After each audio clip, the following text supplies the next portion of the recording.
Soldiers of the Press.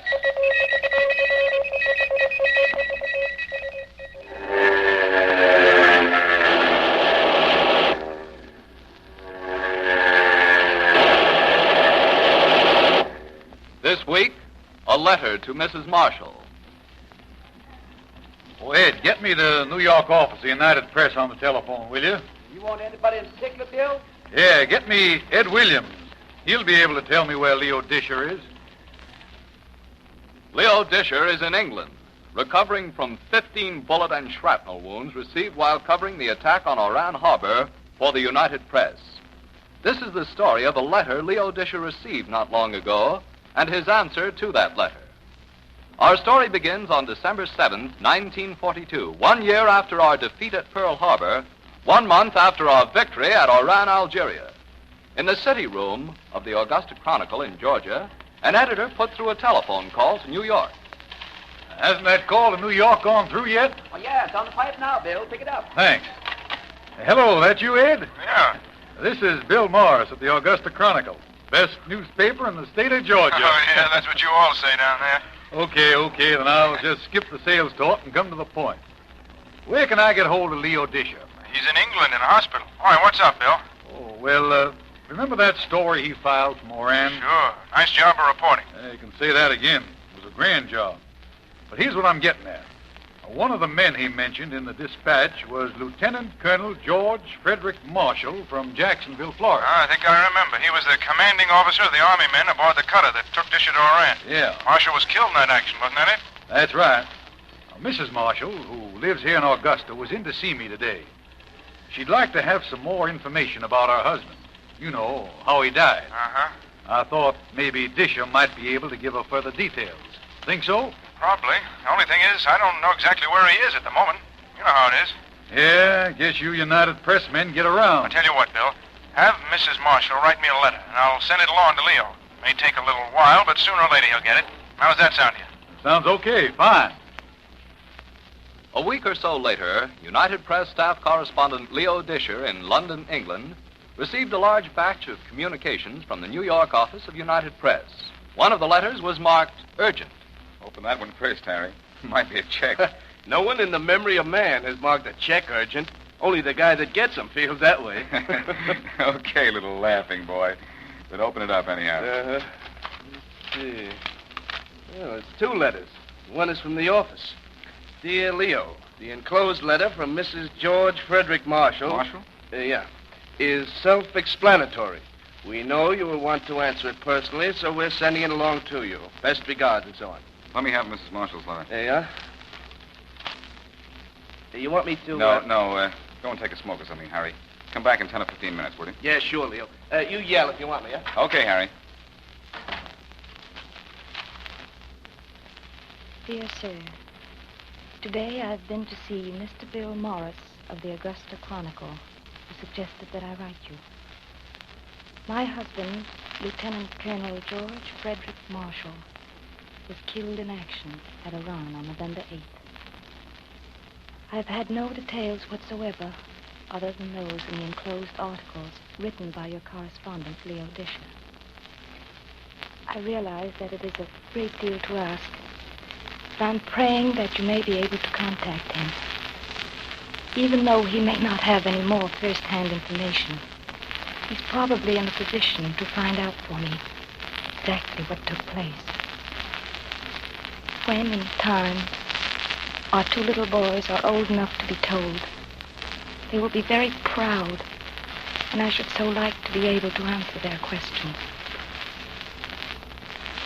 It's a very dreadful thing, and not to know makes it just a little bit harder. If you can find out anything for me, I shall appreciate it more than I can tell.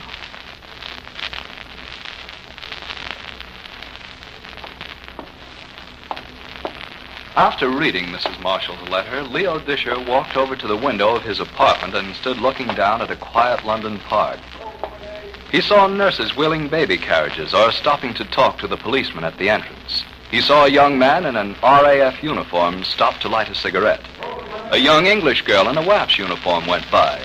She saluted the RAF officer, and they stood talking and laughing in front of Leo Disher's window overlooking the park. Throw the grenade. And all the time Disher looked out his window, he was hearing a voice that he had last heard during the attack on Iran. Throw the grenades.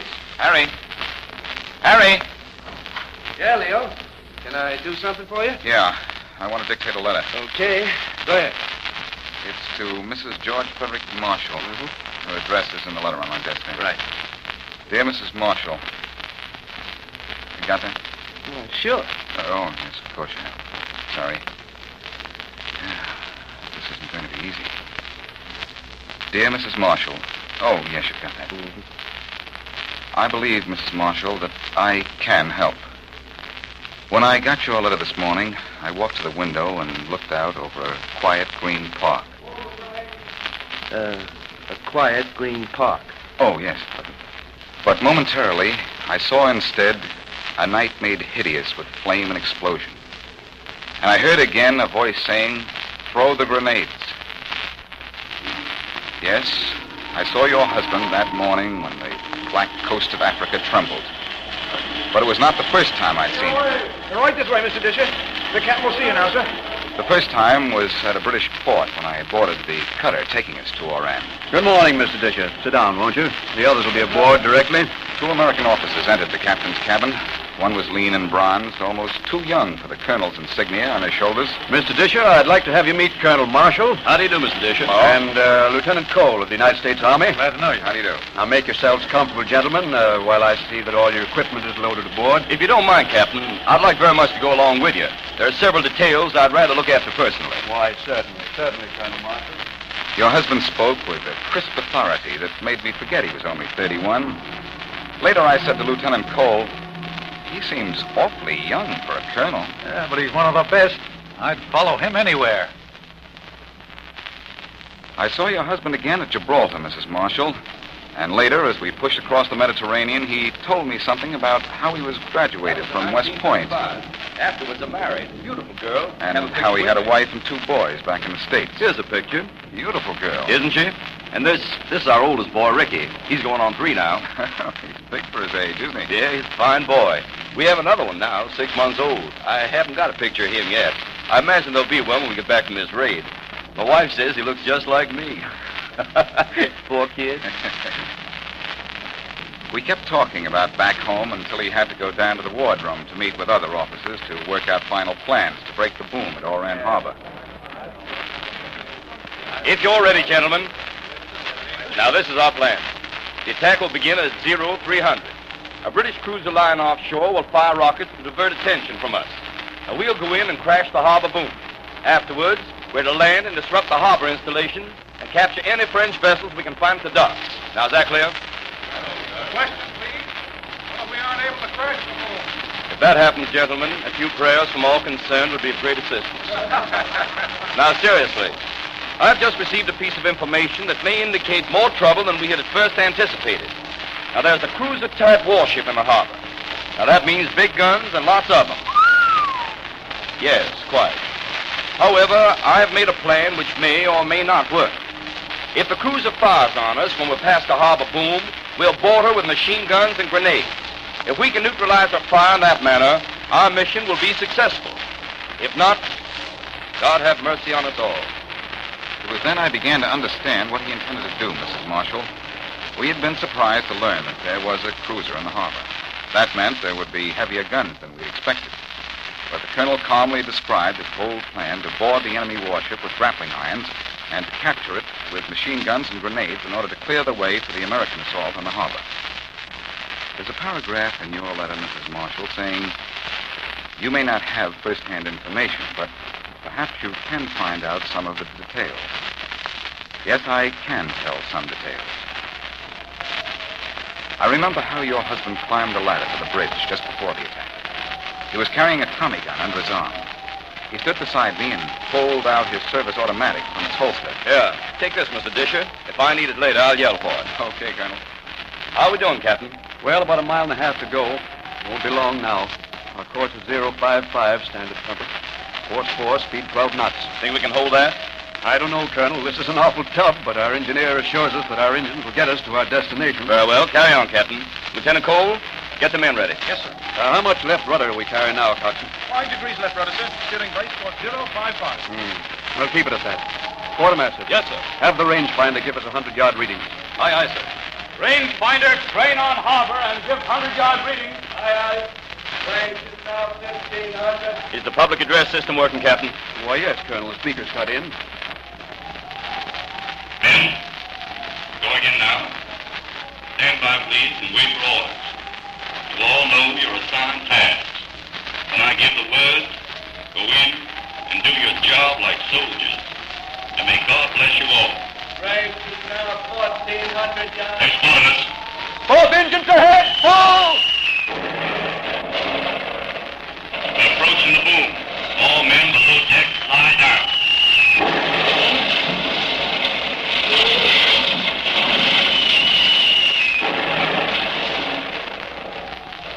You know the main facts of the story, how we plunged against the harbor boom, hoping the French wouldn't open fire, but they did. You know how we were trapped, how our ammunition began exploding, how the guns of the warships in the harbor raked our little ship.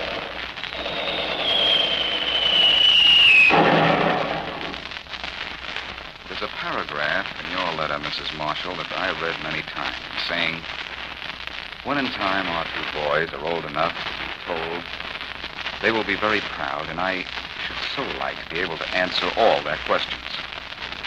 Yes, Mrs. Marshall, they will be very proud.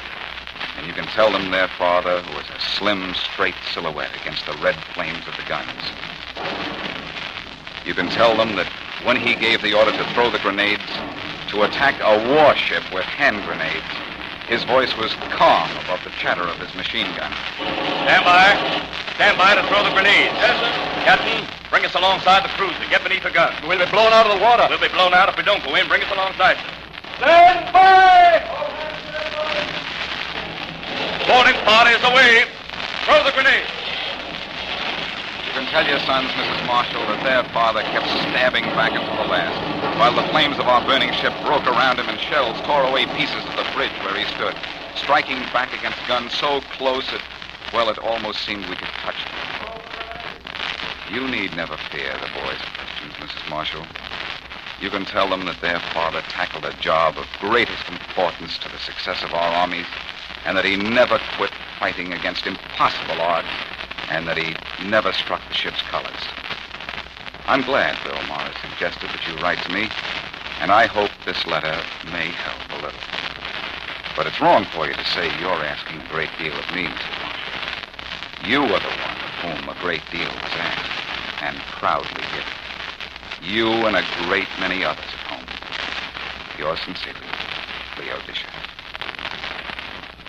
Leo Disher is one of a corps of United Press correspondents whose privilege it is to record the heroic deeds of our fighting men on the war front. In fulfillment of this assignment, these soldiers of the press share the dangers of soldiers in arms. And because in our democratic way of life, war correspondents do see at first hand the actions they report, the free peoples of the world are today the best informed. We will be back next week with another program of Soldiers of the Press. Be sure to listen.